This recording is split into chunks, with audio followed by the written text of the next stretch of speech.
SIR form എങ്ങനെയാണ് fill ചെയ്യുന്നത് എന്ന് നമുക്ക് നോക്കാം. BLO ഒരാളുടെ 2 ഫോമാണ് ഇതേ രൂപത്തിൽ 2 ഫോമാണ് കൊണ്ടുവരിക. അതിൽ ഒന്നാമത്തെ ഫോം നമ്മൾ പൂരിപ്പിച്ച് വീട്ടിൽ തെളിവായി സൂക്ഷിക്കണം.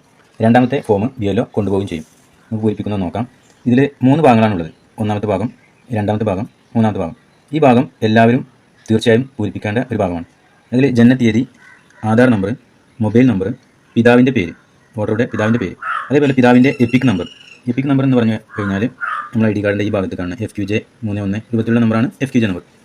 അതേപോലെ മാതാവിൻ്റെ പേര്, മാതാവിൻ്റെ എപ്പിക് നമ്പർ. ഇനി പങ്കാളിയുടെ പേര്, ഭർത്താവ് അല്ലെങ്കിൽ ഭാര്യ, അവരുടെ പേര്, അവരുടെ എപ്പിക് നമ്പർ. ഈ ഭാഗം എല്ലാവരും പൂരിപ്പിക്കേണ്ട ഭാഗമാണ്. അത് കഴിഞ്ഞ് അവസാന SIRൻ്റെ വോട്ടർ പട്ടികയിൽ ഉൾപ്പെട്ട വോട്ടറുടെ വിശദാംശങ്ങൾ, അഥവാ 2002 വോട്ടർ പട്ടികയിൽ ഈ ആൾ ഉൾപ്പെട്ടിട്ടുണ്ടെങ്കിൽ ഈ ഭാഗത്താണ് പൂരിപ്പിക്കേണ്ടത്. അത് ആ വോട്ടറുടെ പേര്, ആ 2002 എന്താണോ എപ്പിക് നമ്പർ അത് ഈ ഭാഗത്ത് എഴുതുക. അതേപോലെ അതിലുള്ള ബന്ധുവിൻ്റെ പേര്. അത് ഉദാഹരണം 2002 വോട്ടർ പട്ടിക, ഇതിൽ ഒരു മുനീറ എന്നുള്ളൊരു പേര്, അതിൻ്റെ ബന്ധു അബ്ദുൽ ഹമീദ്, റിലേഷൻ ഫസ്റ്റ് ഈ കോളത്തിലുണ്ടാവും. അത് എന്താണ് റിലേഷൻ, പി എഴുതിയിട്ടുണ്ട്, പിതാവ്. ഈ രൂപത്തിൽ തന്നെ നമ്മളിവിടെ ഫില്ല് ചെയ്യണം. ബന്ധുവിൻ്റെ പേര് അന്ന് ഏതാണോ അതേപോലുള്ള ബന്ധം, പിന്നെ ജില്ല, മലപ്പുറം ജില്ല, സംസ്ഥാനത്തിൻ്റെ പേരും എഴുതി, നിയമസഭാ മണ്ഡലത്തിൻ്റെ പേര്, അന്ന് ഏതാണോ നിയമസഭാ മണ്ഡലത്തിൻ്റെ പേര് അതാണ് എഴുതേണ്ടത്. ഇപ്പോൾ പെരിന്തൽമണ്ണ എന്നാണ് ഇവിടെ നമ്മുടെ 78ാം ബൂത്തിലുള്ളവർ എഴുതേണ്ടത്. നിയമസഭാ മണ്ഡലത്തിൻ്റെ നമ്പർ, അത് 2002 വോട്ടർ പട്ടിക നോക്കി ഈ ഭാഗം പെരിന്തൽമണ്ണ മണ്ഡലത്തിൻ്റെ നമ്പർ SC കോഡ് 42. അതുപോലെ അതിൻ്റെ പാർട്ട് കോഡ് 78. അത് പല ഭാഗങ്ങളും പലതായിരിക്കും. ഈ ഭാഗം നമ്പർ എന്നാണ് പാർട്ട് കോഡ്, ഇവിടെ 78.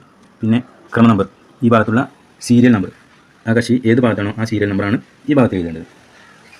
അതേപോലെ മൂന്നാമത്തെ കോളം 2002 വോട്ടർ പട്ടികയിൽ ഉൾപ്പെടാത്ത ആൾ പൂരിപ്പിക്കേണ്ട ഭാഗമാണ്.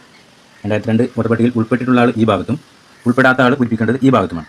അതിൽ ആരാണോ ഈ വോട്ടറുടെ 2002 ഉൾപ്പെട്ടിട്ടുള്ളത്, അച്ഛനാണോ അമ്മയാണോ, അവരുടെ പേര് കണ്ടുപിടിച്ചതിന് ശേഷം അവരുടെ പേരാണ് ഈ ഭാഗത്ത് എഴുതേണ്ടത്. അതേപോലെ അവരുടെ എപ്പിക് നമ്പറാണ് ഈ ഭാഗത്ത് എഴുതേണ്ടത്. ആ കോളത്തിൽ അവരുടെ ബന്ധുവിൻ്റെ പേരും അവരുടെ ബന്ധുവുമാണ് ഇതിൽ എഴുതേണ്ടത്.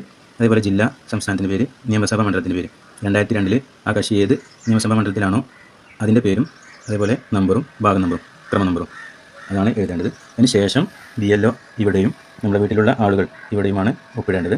അത് ഒരു കക്ഷിയിൽ തന്നെ എല്ലാവരുടെയും ഒപ്പും ഇടാവുന്നതാണ്.